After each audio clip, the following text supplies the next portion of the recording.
You're listening to The Globalist, first broadcast on the 20th of January 2025 on Monocle Radio. The Globalist, in association with UBS.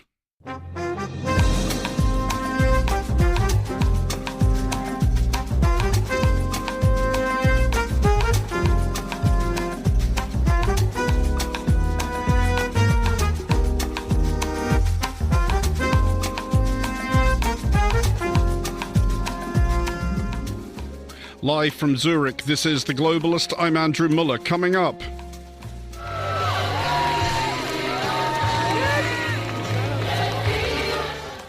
three Israeli hostages leave Gaza as 90 Palestinian prisoners are freed by Israel. Will the ceasefire hold? Later in the show.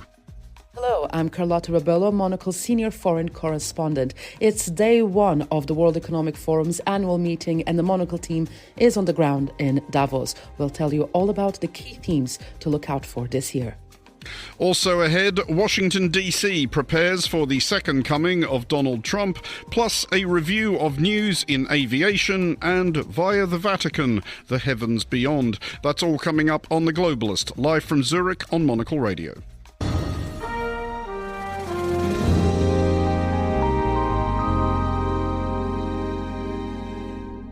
This is The Globalist. I'm Andrew Mueller. First, a look at what else is happening in the news. 80 people have been killed and thousands more displaced in fighting between rival militias in northeast Colombia. The EU and the UK have gone to arbitration in their first post-Brexit trade imbroglio over who is allowed fish for sand eels in the North Sea. And US President-elect Donald Trump has fanfared his second inauguration later today by launching a cryptocurrency in his own name, as has incoming First Lady Melania Trump. Stay tuned to Monocle Radio throughout the day for more on those and other stories. But first, it is possibly an end to 470 days of war between Israel and Hamas. Yesterday's ceasefire brought an end, again possibly, to this latest bloodiest phase of the Israel-Palestine conflict, which began on October 7th, 2023, when Hamas broke out of the confines of the Gaza Strip and killed 1,200 Israelis. In Israel's vengeance upon Gaza since, local authorities estimate that nearly 50,000 Palestinians have been killed. The ceasefire agreement is structured in three phases: ceasefire, Israeli hostages swapped for Palestinian prisoners, and a gradual withdrawal from Gaza of the Israel Defense Forces. Well, I'm joined now by Yossi Mekelberg, Associate Fellow with the Middle East and North Africa Programme at Chatham House. Yossi, first of all, we have seen those pictures of the first hostages to come home from Gaza. How politically difficult could their return be for Benjamin Netanyahu? Because there have, of course, been endless demonstrations suggesting that he hasn't done enough to bring them home. Good morning, Andrew. I think, first of all, there is a great sense of relief that we start seeing the hostages returning home. I think even the delay yesterday when the ceasefire came into effect, caused this source of anxiety. Maybe it won't happen after 471 days of probably one of the most terrible wars in the Middle East. I think it's both. Netanyahu will try probably to exploit as much as possible the pictures of the hostages returning home and to claim all the credit for that, as he usually does. But then comes the question, because we know that a very similar, if not identical, agreement was on the table already in May. Why wasn't it signed there? Why was it agreed there? And not only the suffering of these hostages would have been shortened, some of the hostages that were killed since then, have been killed since then in Gaza, could have been with us.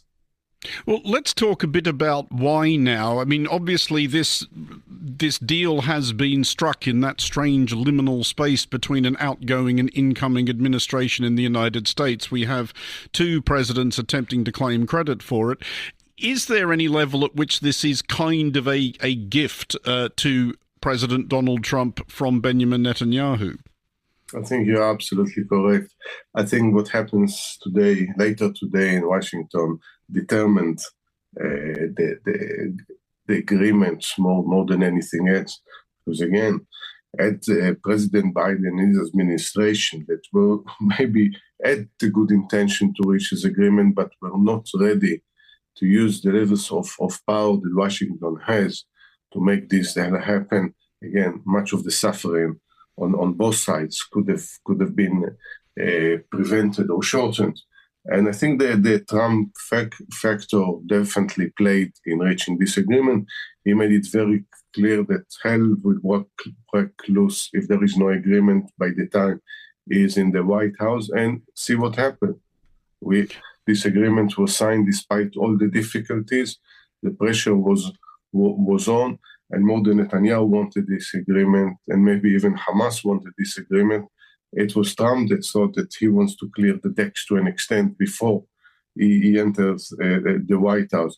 But we have to remember, most Israelis says consistently for many months that they prefer the return of the hostages, a ceasefire that comes with that, even the release of Palestinian prisoners, then continue to this elusive total victory. I mean, are there perhaps other factors, though, in play that persuaded Hamas to come to terms? Because their position has weakened quite considerably in recent months, particularly. I mean, their long-time leaders, Yahya Sinwar, Ismail Haniyeh, are both dead. Their patron, Bashar al-Assad, to an extent, at least, has been overthrown, and Hezbollah, their ally based in Lebanon, has been substantially decapitated. Did Hamas start to realize that perhaps things were developing not necessarily to their advantage?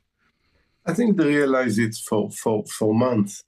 But what works for organization, call it militant, terrorist organization, doesn't work for the democratic states.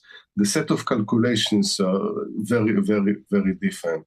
And Hamas thrives actually on the conflict. And it cares very little the suffering of its own people, because it also in many ways Israel played into this, because we see, despite everything, it still recruits, because this is his raison d'être. The suffering actually sometimes make it stronger. On the other hand, yes, they show that they are isolated, and I think the day of reckoning will come as a result of this of the ceasefire. The ceasefire is the thing that can make them even weaker. Well, on that thought then, if this ceasefire holds and if this is the beginning of the end of this conflict, is anybody making any coherent sounds about what actually happens next? This has been a question that Israel in particular has been pretty keen to avoid for nearly 18 months now. What will Gaza look like in future? Who will govern Gaza and under what conditions? Is that becoming any clearer than it has been? Unfortunately, no. There are a lot of sounds, but none of them is coherent. And because, as you said, try to avoid it, but I would argue try to avoid this question of Gaza and the day after for 20 years. The idea that just only blockade and siege the answer Gaza, and many of us thought for many, many years that was unsustainable and will end in a disaster. Obviously not to justify anything that happened on October 7. But now it's the time, I think, for a long time. I think there are some plans to deal with the security and phased plan to ensure the security in Gaza and between Gaza and Israel.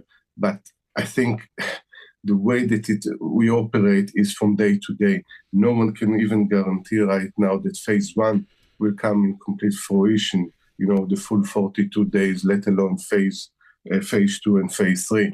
So I think this is the time for people to work with more energy, with more creativity and vision, to think that in order to avert anything like the last 15 months, it needs to be governance, which is a Palestinian governance over Gaza and the West Bank, the same one, start with a technocrat government and then move to reconstruction, ensuring that the funds are there, the institutions are there.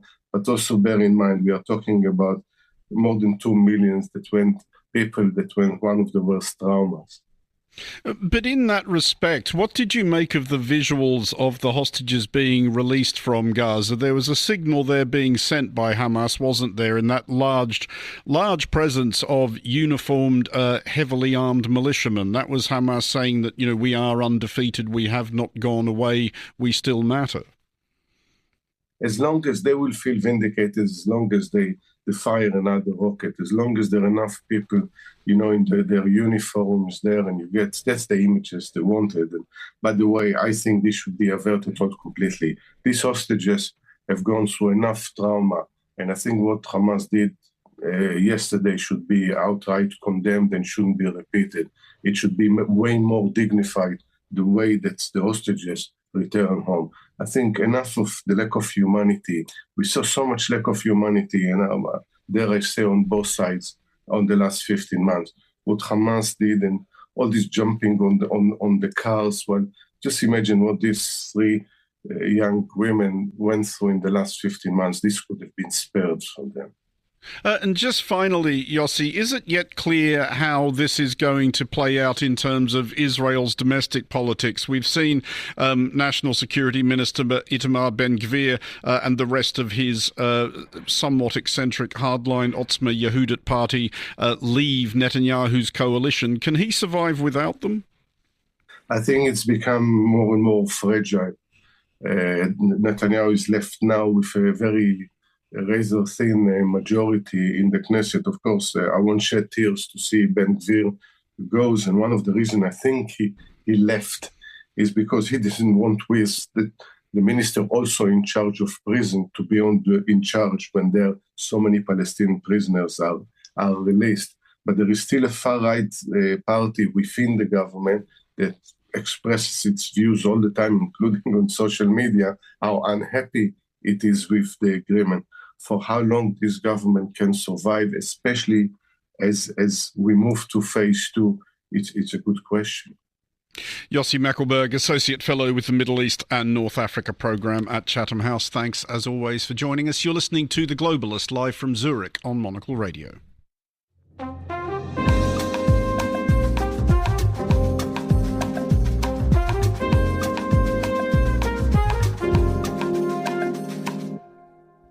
This is The Globalist. I'm Andrew Mueller. It is now 8:11 in Vatican City, as indeed it is here in Zurich, and we have done that somewhat unenthralling time check by way of queuing up Juliet Linley, a journalist and former Vatican correspondent, because we are going to take a look at what is making news in the Vatican today. And there is a Vatican angle, seamlessly enough, Juliet, to the story we led with. Such an elegant, seamless move into this story. Good morning, Andrew. Yes. Well, we have the Pope yesterday making the Vatican's first public statement about the Gaza ceasefire, and he welcomed it. And he said he hoped lasting peace can be achieved. And of course, he advocated for a two-state solution. Nothing new there. But he emphasized, and this is interesting to note, Andrew, his gratitude to all the mediators. He said, quote, mediation is important work because it makes peace. And Andrew, it's no coincidence that he emphasized this, because if we look at recent events on the diplomatic front between the US and Cuba, well, this finally was a bit of a flex for Vatican diplomacy. So while the Pope's foreign policy honchos have been trying to position themselves for a good while now to mediate between the Ukrainians and the Russians, when you least expect it, news comes out of Havana that through the mediation of Pope Francis and in the spirit of the Jubilee year, they're releasing over 500 prisoners, mainly political dissidents. So that news came hot on the heels of the Biden administration's announcement last week that Cuba was coming off its list of state sponsors of terrorism, with D.C. saying that it was part of a deal facilitated by the Catholic Church. Now, the Cubans are sticking to their version of events that the release is unrelated to the U.S. move. But Francis yesterday expressed his delight, saying he hopes we will continue to undertake initiatives of this type. An indication, Andrew, perhaps that at least the Vatican's soft power diplomacy still has some sort of a role in some parts of the world. Well, clearly it does. And whenever we talk about the Vatican's soft power or the Vatican's power at all, it is hard to go past recalling that scoff attributed to Joseph Stalin about how many divisions does the Pope actually have. But it does turn out that in instances such as that they do pack kind of a wallop. But is it largely just in, still substantially Catholic countries, or would anybody in the Middle East, for example, pay attention to what the Pope thinks? Well, how Catholic a country is Cuba, if you want, right? The communist country. And if you look at the Middle East, well, how strong a punch does the Vatican pack in, say, Jerusalem, which is of so much importance to Catholics as well as to the other two religions? So you can't underestimate it. Let's be honest here, though. The main focus all these years has been bringing Ukraine and Russia to the table.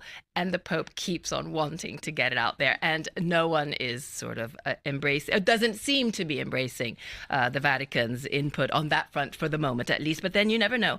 Out of the blue, we might hear that there was some sort of a breakthrough there. Well, on Pope Francis himself, he is not a young man, obviously, and they are keeping an eye on his health. Yes, let's call it perhaps being on Pope watch.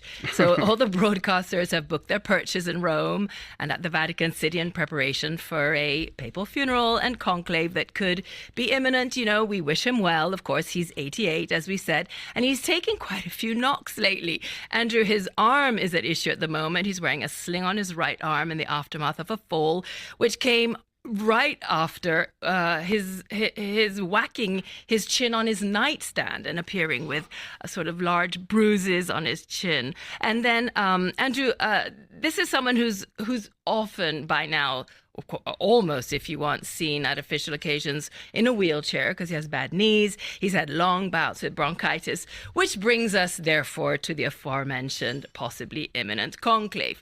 Now, first of all, have you seen the movie, Andrew? I have not as yet seen the movie. Okay, that's all right. I've seen it for you. And I enjoyed it. I enjoyed it a lot. I thought the ending was a little bit overly woke, perhaps. But having covered already a funeral and conclave, I did see a lot of realism in it. I have not been inside the Sistine Chapel for when the actual voting takes place. But interestingly, we have a first-hand account of the most recent conclave, which was Francis's conclave, and he's writing about his own conclave in his just released autobiography. Now, usually it was planned to be released posthumously, and no other pope has written an autobiography in the past. But he decided, this being the Jubilee of Hope, this Jubilee year, now, as you know, these Jubilee years come around every 25 years for the Catholics, he decided he wanted it to come out before he died. So here we have it. He talks about he talks about a lot of things. He talks about his childhood growing up in Argentina, a poor family of immigrants from northern Italy, and he looks at a lot of his favorite themes, which are sort of unchecked capitalism, hatred of war, the environment, and so on. And then it's rather fun. He talks about his own conclave, and people suspect that he kind of expected to be voted. But he says that at that moment when you are elected, you then go into the room where the papal garb is outfitted. And he said, they asked him, "Are you wearing the red shoes?" And he said, no. And they said, "Are you wearing the red velvet cape, which is a mozzetta?"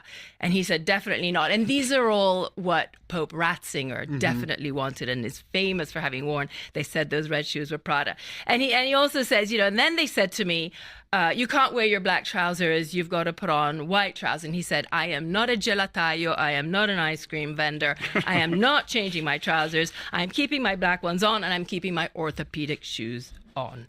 Because this is what intrigues me, and maybe the film goes into this as well. Did he talk in his autobiography about the dynamics of the conclave? Because the press we're usually given afterwards is that it's this gathering of terribly modest, self-effacing people who spend several days going, "Oh dear Lord, no, not me, after you, old boy." Nobody ever admits to standing up and going, "You know what? I'll have a lash at this." Exactly. Well, he doesn't say that. No, he doesn't. But he does say that when he actually realized that he had won, he went and hugged Scola, who was the one that many thought would be the next pope, and an Italian one. So he says he kind of felt sorry for him and went and hugged him. But perhaps more interestingly, I haven't read the entire autobiography. I'm still working on it, Andrew, and I'll get back to you when I have. But if you want to look at more critical issues that are in the biography, he does not dedicate a lot of space to the impact of the clergy sex abuse scandals, which a lot of people thought he would. And the ones that took place under his watch, the biggest one during his trip to Chile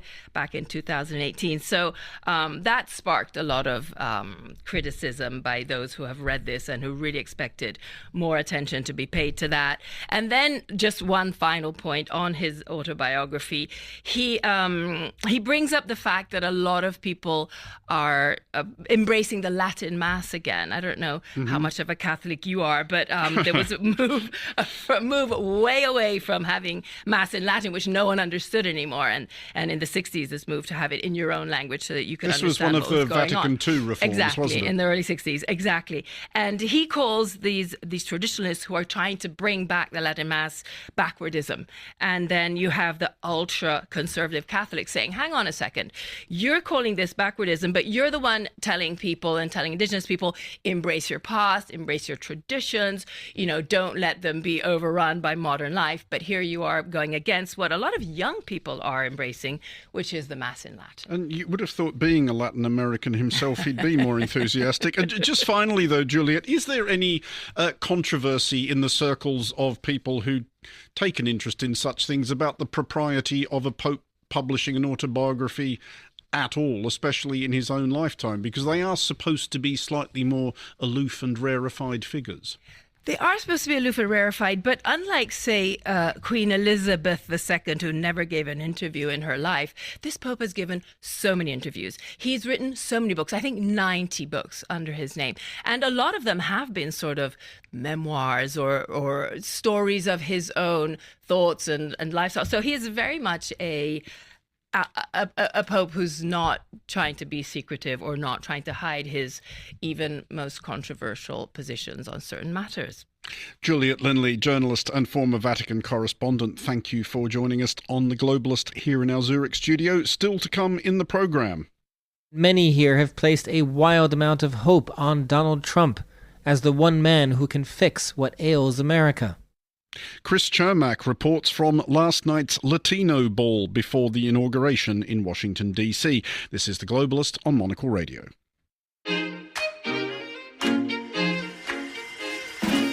UBS is a global financial services firm with over 150 years of heritage.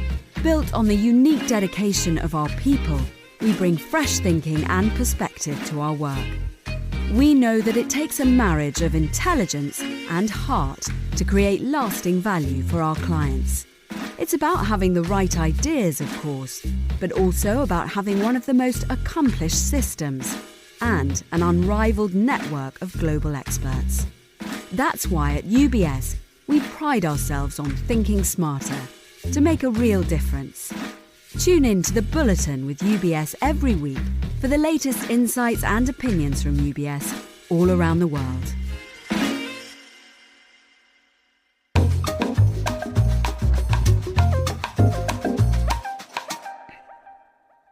You're listening to The Globalist live from Zurich on Monocle Radio with me, Andrew Mueller. We'll take a look now at today's newspapers, and I'm joined by Noel Salmi. Noel, you wanted to start first of all, with a story in Japan today that caught your eye on the way back. Yes, that's right. Good morning, Andrew. I was flying back from Japan yesterday, and I noticed a story in Japan today that a survey by a local newspaper found that 33 of 47 of Japan's prefectural governments, or 70%, want to revise the terms under which U.S. troops are stationed in Japan. Japan's new Prime Minister, Shigeru Ishiba, who took office in October and was previously defense chief, had campaigned partly on revising the Japan-U.S. Status of Forces Agreement, which protects U.S. servicemen even when they break the law. In fact, when he was defense chief, he was very concerned by a response to a U.S. military helicopter crash on Okinawa on a university campus there in 2004. U.S. forces sealed off access to the site to retrieve the wreckage with local police were unable to conduct their own investigation. This had actually led Ishiba to muse whether Japan was in fact a sovereign state. In fact, so there's several issues. There was not a single prefecture that said they shouldn't revise the agreement, while some demurred and said it's a federal issue. But among the issues are noise, low-flying planes, decreased tax revenue. But above all, crimes committed by U.S. servicemen seem to be the big issue. I mean, Noel, aside from what I guess are those secondary issues attached to the US military presence in Japan, important though clearly many of them are, especially the issue of law breaking by American soldiers, is there any controversy in Japan about the very fact of the US military presence at all, or do people still think that's important to Japan's security generally? I would say that the Okinawa prefecture is probably the one that would be very happy to have no U.S. military personnel. That's where of the 118 criminal cases involving U.S. military personnel in Japan just last year, 61% were committed in Okinawa prefecture. There have been questions about rapes committed in Okinawa prefecture. So that's the one that hosts the bulk of military servicemen and really has suffered as a result. I think beyond that, though, most prefectures recognize the importance of that bilateral alliance. And in fact, since taking office, Ishiba has toned down his talk about amending the pact precisely because of that, the importance of that alliance. Noel, we'll stay in Japan, but I want to move along to sunfish news, which is not a phrase that, frankly, I get to utter sufficiently often while hosting these programs. Work is being done to cure what ails a lonely sunfish.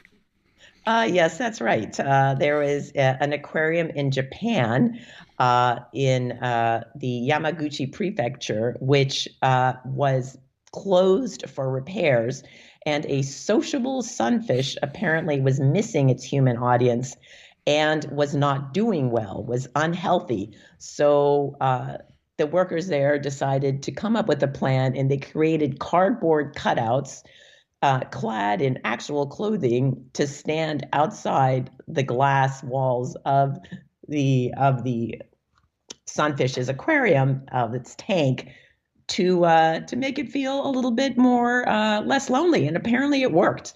The sunfish had stopped eating its jellyfish, but now it's doing better. And apparently this is something that zookeepers found around the world during COVID. Animals get used to their human companions, and they like to see them there. Well, let's look at something altogether less heartwarming, a story developing in Switzerland suggesting that some people are capable of displaying astonishing pettiness towards their neighbours even when they're dead.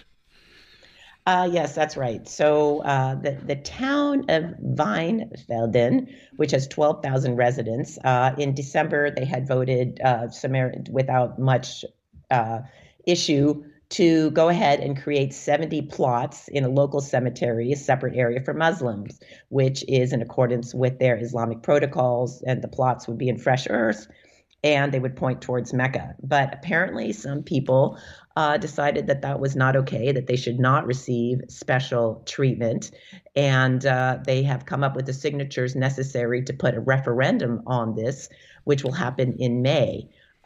Even though Weinfelden's population is 10% Muslim.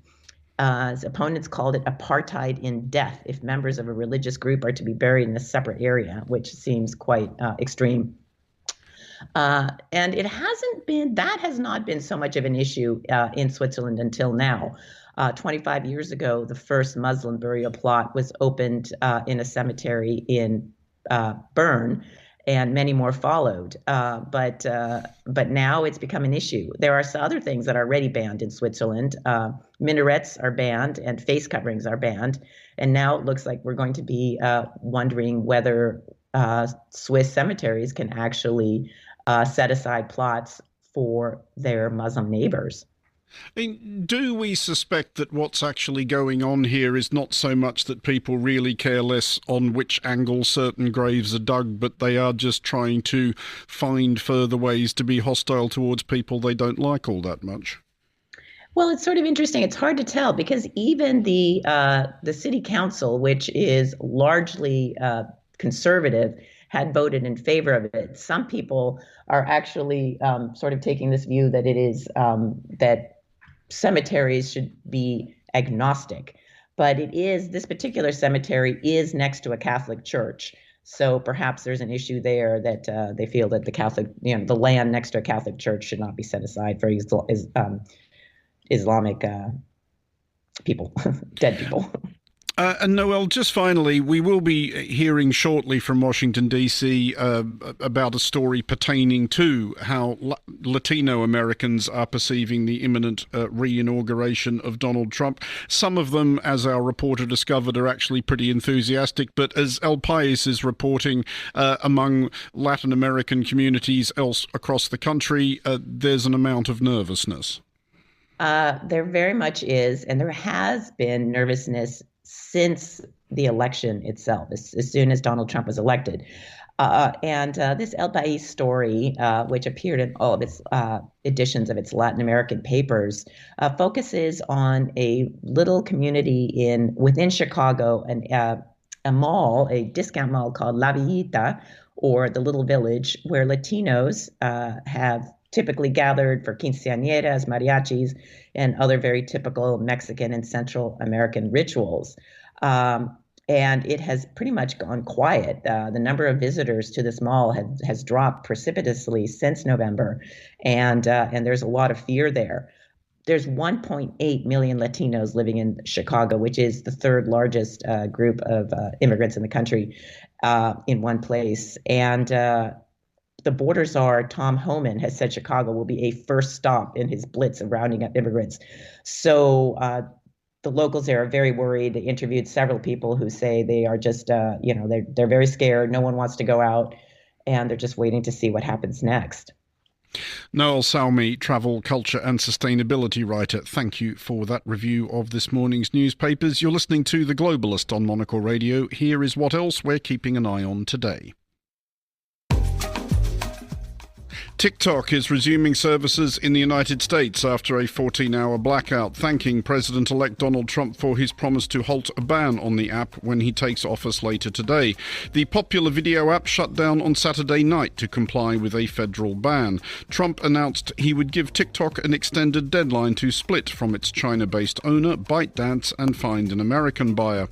The World Economic Forum's 55th annual meeting kicks off in Davos later today. More than 3,000 delegates, including heads of state and CEOs, have descended on the Swiss town to discuss the pressing issues facing the globe today. Monocle Radio will be broadcasting from there all week and will be going live to Davos shortly. You can also find out more in today's Monocle Minute newsletter. Sign up at monocle.com. And wrestlers from sumo's top division will stage a 2-day exhibition tour in Paris for the first time in more than 3 decades. It's part of a push to expand the ancient sport beyond Japan. The competition will be held in June 2026 in the Accor Arena. Japan's Sumo Association announced last month that they would also stage a tournament this October at the Royal Albert Hall in London. This is The Globalist. Stay tuned.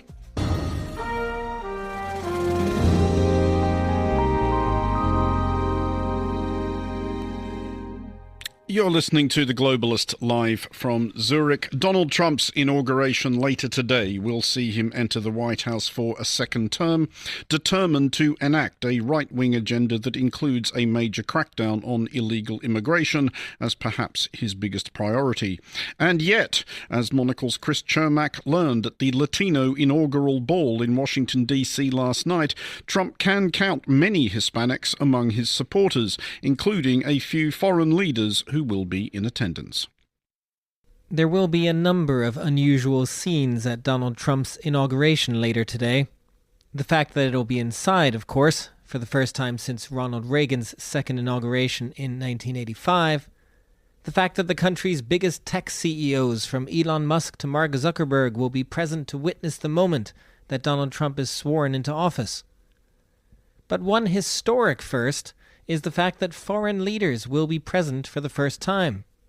Among those in Washington for the festivities is Paraguay's president, Santiago Peña, who I spoke to at the Latino inaugural ball yesterday evening. Paraguay has been a long-standing friend of the U.S. We have been defending many of the causes that the U.S. has been supporting, Israel, Taiwan, and we think that President Trump will make a huge impact at the world stage.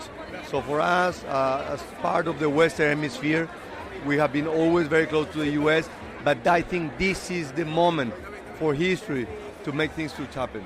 One of the biggest changes in the history of the relation between the U.S. and Latin America. At the Latino inaugural ball, Hispanic supporters of Donald Trump were in a triumphant and celebratory mood. Peña is among a small group of conservative foreign leaders who will be attending the inauguration, highlighted by Italian Prime Minister Giorgia Meloni and Argentina's President Javier Milei. Milei himself also took the stage at the Latino inaugural ball to a rock star's welcome, giving a fiery speech praising Trump and calling for a new international right-wing alliance to restore the values of Western civilization around the world. Dios bendiga a los argentinos. Dios bendiga al pueblo americano. Que la fuerza del cielo nos acompañen. ¡Viva la libertad, carajo! May God bless Argentines. May God bless the American people. And may the force of heaven be with us. Long the freedom down there. Muchas gracias. Muchas gracias. Sandwiched between the speeches of Milei and Peña at the inaugural ball was another surprising guest. Venezuela's Edmundo González, the opposition leader who many countries recognize as having won Venezuela's last election against authoritarian leader Nicolás Maduro. The fact that all three of these leaders made the trip to D.C. highlights that a number of Latin Americans actually have high hopes for President Trump, or at the very least they are willing to give him the benefit of the doubt in a second term. And it also highlights one of the keys that got Donald Trump elected into office: the Hispanic vote in the United States. This despite the fact that among Trump's many executive orders to be signed as soon as he enters office later today will be a crackdown on illegal immigration. So I've been doing Hispanic engagement since 2004, from state assembly level all the way to president level. And I can tell you that President Trump loves his Latinos, and he got 46% of the vote. That's the highest of any Republican in history running for president. It's a whole new coalition of Latinos, and they're giving him a huge chance, and they're putting a lot of their hope in him to make sure that their lives are better. So I've never seen so much support for a Republican candidate than for President Trump. This is Jennifer Korn of the Hispanic 100 coalition that organized the Latino inaugural ball. She's also worked as a special assistant to President Trump during his first term in the White House. And while so much has been made of Trump's portrayal of minorities and his vows to crack down on illegal immigration, Korn insists that Trump has always had Hispanic interests at heart. When it comes to exactly what those interests are, she stressed that they're not really any different from anyone else. You know what? I'm Mexican-American, and all issues are Latino issues because we are Americans. We want a better life for our kids, and so the economy and a good education and security. We're just like every other American.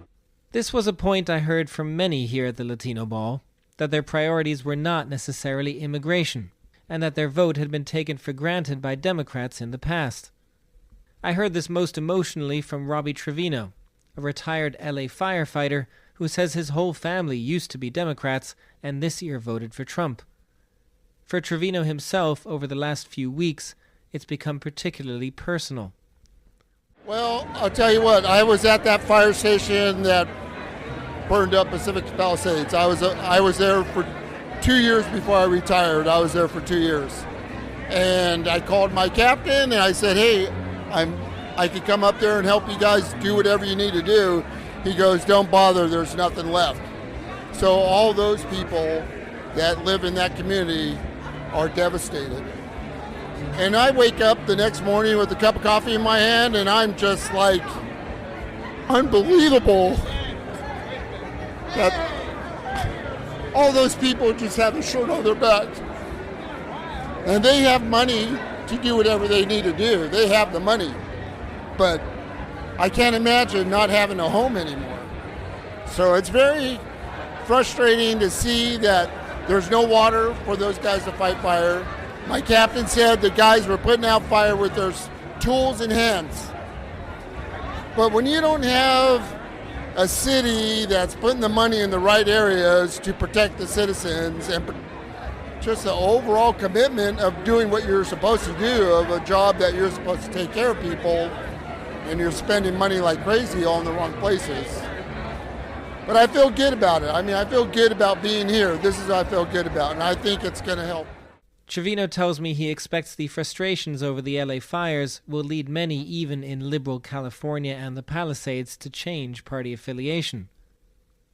But he also highlights something else. The fact that many here have placed a wild amount of hope on Donald Trump as the one man who can fix what ails America. When Donald Trump is inaugurated later today, he'll have 4 more years to prove that their hope has not been misplaced. For Monocle, in Washington, I'm Chris Chermak.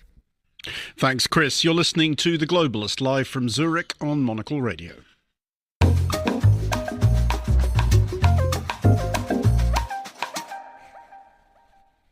It's 7:39 in London, 8:39 here in Zurich, and I'm joined now on The Globalist by Gorana Gurgic, Monocle's security correspondent. Gorana, it is, of course, World Economic Forum week, not very far from here. They're unveiling their Global Risks Survey. What sort of strikes them as the most imminent threat we face? Morning, Andrew.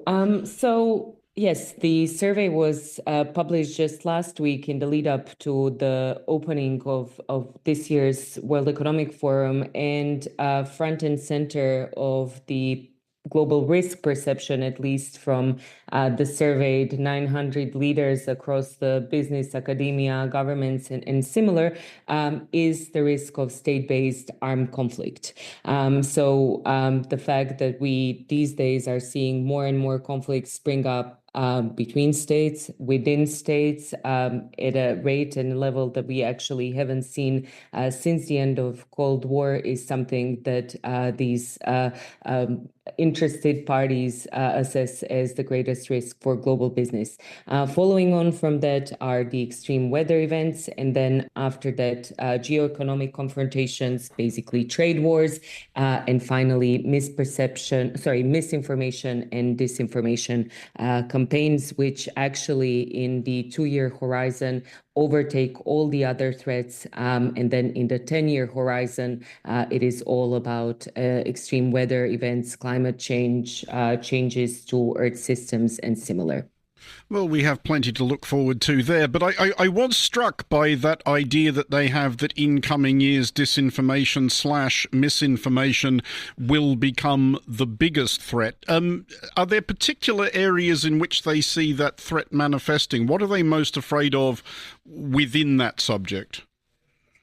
Look, this goes along with the theme that and sort of the narrative that we've been living with for quite some time now. And that is that overall across the globe, we have seen the erosion of trust in established institutions. And of course, this has enabled particular hard right, but also generally populist parties to spring up. And of course, this has been enabled by the just stunning proliferation of different types of technologies, especially when we talk about social media, when we talk about advancements in the AI space that have enabled then this sort of interplay between that sort of political messaging and then the types of actors that utilize the kind of technology that is these days readily available to push their own agenda. In coming years, there is a greater fear, obviously, that when you throw in this sort of risk of increasing geopolitical rivalry and even confrontation, that this makes things even worse. And that, of course, when you just bring it down to the level of a nation state, that if people are losing trust in institutions, if they're increasingly relying on these more fragmented ways of gathering information, that, of course, they will be more susceptible to different different types of information campaigns to these kinds of what were during the Cold War called active measures than they ever have been before. And of course, if you think about what this means for a society, it does pose a lot of problems if you want to keep things coherent and if you want to be able to actually govern spaces in the way that we would think about that in the sort of orthodox and kind of standard lines.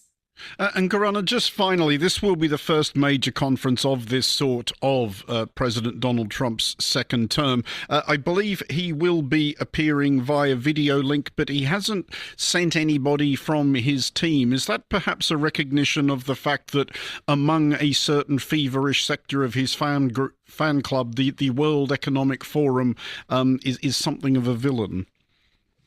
Well, you're absolutely right that today, obviously, the opening of WEF coincides with the inauguration over in Washington. So I wouldn't read too much into the fact that we aren't seeing a lot of the kind of Trump universe people over in Davos simply because it is too early and a lot of them are actually yet to go through confirmations. And again, most of them will be today somewhere near the incoming president and attending potentially a lot of these inaugural balls and similar. And actually, I was told that over in the mountains here in Switzerland, there'll be plenty of the inauguration watch parties, rather. We need to shift now to the fact that we've gone through the election. But there are quite a few business people coming from the United States. There are actually some governors coming from the US, some of them who were very close to President Trump in his first term. For instance, Sarah Huckabee Sanders from Arkansas. So in that sense, I would say that it is probably too early. And if we recall when President Trump in his first term made appearance in Davos, actually, it was the year following his inauguration, and he made quite a splash then. So we are yet to see what sort of thing emerges from this video link, but I'm pretty sure it will be consistent with his sort of message of America First reimagined under this sort of second administration. And again, I would underscore the fact that this year's WEF features the kind of idea of intelligence age of technology front and center, and who are the people that are closest to Trump these days are in fact a lot of these tech types. So I do see quite a lot of synergies there, and just the fact that they are physically not there wouldn't mean that there isn't quite a lot of overlap in the kind of thematic focus. Gorana Grgic, thank you for joining us. You're listening to The Globalist on Monocle Radio.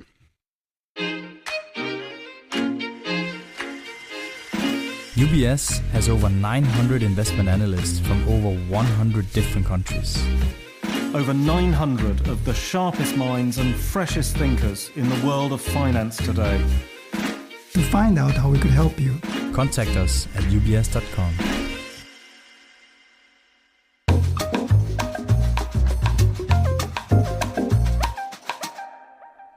You're listening to The Globalist on Monocle Radio with me, Andrew Mueller, live from Zürich, and not very far from here, as we have just been discussing. In fact, the 55th annual convening of the World Economic Forum is underway.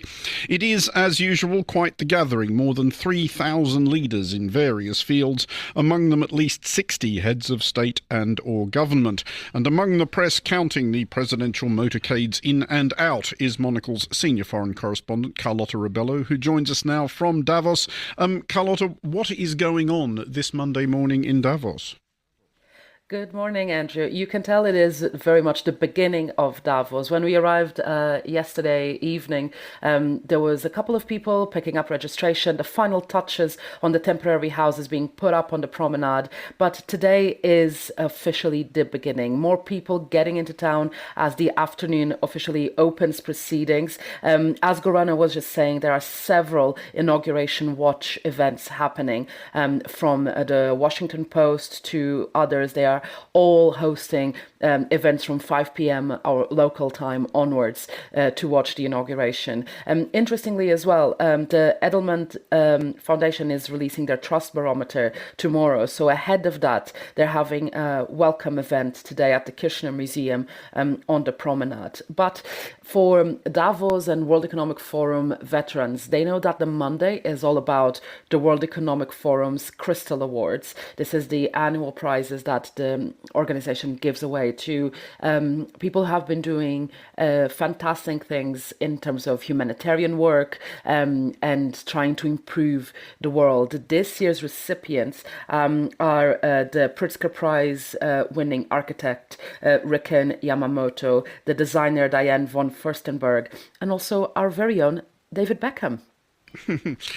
Listeners to Monocle Radio will be hearing from you in Davos all week, as will readers of our free daily email newsletters. Can you give us and them some idea of what you're going to be up to personally? Absolutely. So listeners can expect throughout the week in every single show to hear highlights from what we've been doing in Davos. But the crown jewel, let's say it, it's going to be the briefing this week, which is going to come live from Davos every day from tomorrow onwards. So other than the briefing on both the Globalist and the Daily, there'll be reports and dispatches from both myself and the team here on the ground. But the briefing is where we will have a full half hour, if not more, dedicated to what's been happening here. And we're broadcasting from our pop-up studio in the Hub Culture Chalet, which is on the promenade. For listeners who might be in town, do stop by and say hello. I mean, this is going to be a Davos dominated, like I suspect, the next 4 years, heaven help us all, by the spectre of Donald Trump. Are you getting any sense yet, for all that people have only just begun arriving, of what the mood is going to be like facing another 4 years of this? Well, not necessarily have been able to assess the mood in the sense of speaking with a lot of people on the ground, precisely because a lot of them are still arriving. But a few signs that things are different are already there. For example, the US is making its debut on the promenade for the first time ever that I can remember since we've been covering the World Economic Forum. There will be a USA house on the promenade. Now, there's no indication that either Trump or Elon Musk will make an appearance, but the fact that, the USA has marked the presence this year by having its own house, it's a big shift in policy in terms of how it's trying to relate with the world. And interestingly as well, as mentioned, the fact that today all that everyone is talking about is the places that you can go to to these watch parties for the inauguration. And there's a couple of side events on Trumponomics as well. I think it is Bloomberg that is hosting a Trumponomics discussion this afternoon. So even though, as you say, I think this is just the beginning of a very long 4 years of talking about this over and over again. But today, Trump is definitely dominating the agenda, even though he is not here. Carlotta, we look forward to hearing much more from you all this week, beginning with the briefing later today. For the moment, thank you for joining us. You are listening to The Globalist on Monocle Radio.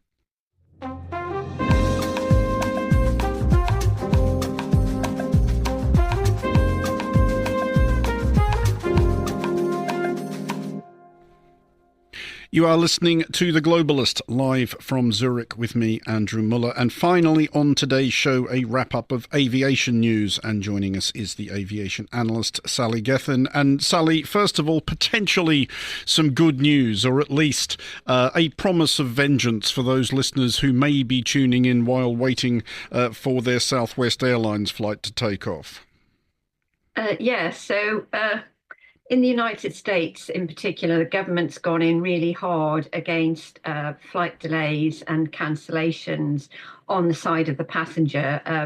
This has been a development since the pandemic, really, when travel returned and there were huge delays. So the first of its targets by the government in this regard to penalise airlines was JetBlue Airways. In early January, and now it's moved its attention and applied penalties against Southwest Airlines and Frontier Airlines for similar infractions. In other words, being really late and having cancellations. It's for two particular routes, but it's symbolic really of the direction of travel, if you like, in terms of the government penalising these airlines. So the hefty fines. Frontier has been fined $650,000, and JetBlue was also fined $2 million. So yes, at last there is some action, but the airlines feel that they put up their own defence to say they just feel that they've been unfairly penalised. That overall they are very punctual.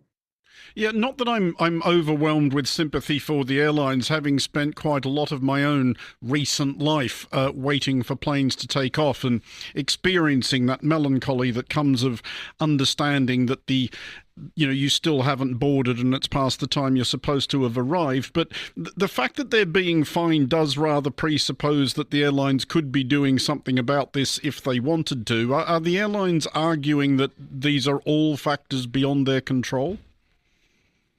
They're saying that, that the focus of this lawsuit has been against a couple of routes in particular. And so that they feel that it's been a bit disproportionate in terms of how it's been, how they've been targeted. I think this is really an age-old problem. The dynamic between airlines and airports, and airlines often feel that they are, targeted in this way in general when perhaps there are factors beyond their control, and they bear the burden because they're the first, point of contact for passengers who've been disrupted, and they're much more visible than some of the other organisations that sometimes are involved. Well, let's move along to what we must hope is better news, which is the resumption of testing and the certification process of Boeing's B777X. They wanted to get it into service in 2026. Can we hope that progress is at last being made here?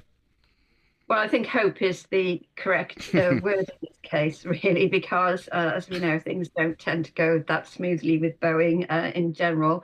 But yeah, I mean, it's a positive step. There were some technical issues with flight testing towards the final quarter of last year. And so there was this hiatus, and they have been resolved. And now they are resuming flight testing. But, let's not forget that this is an aircraft prototype, really, that it's more than a prototype now. It really is a physical entity. But this is an aircraft that's been delayed in terms of its launch into service by several years. I mean, I remember watching the live stream of its first test flight back in 2020. We had the pandemic in between, but it's really been delayed a long time. And obviously, most listeners will know that Boeing's had a lot of issues in other ways since then. So we can only hope it really gets off the ground. Many of the world's largest legacy airlines have signed up for it already. But 2026 is the new target date for it to enter into service with commercial airlines. Sally Gethin, thank you very much for joining us here on The Globalist. And that is all for today's programme. Thanks to our producers Hassan Anderson, Desiree Bandley and Tom Webb, our researcher Maisie Ringer and our studio manager Lily Austin. After the headlines, there is more music on the way. The briefing is live at midday London time, but it is live from Davos. And The Globalist returns from Zürich at the same time tomorrow. I'm Andrew Mueller. Thanks for tuning in.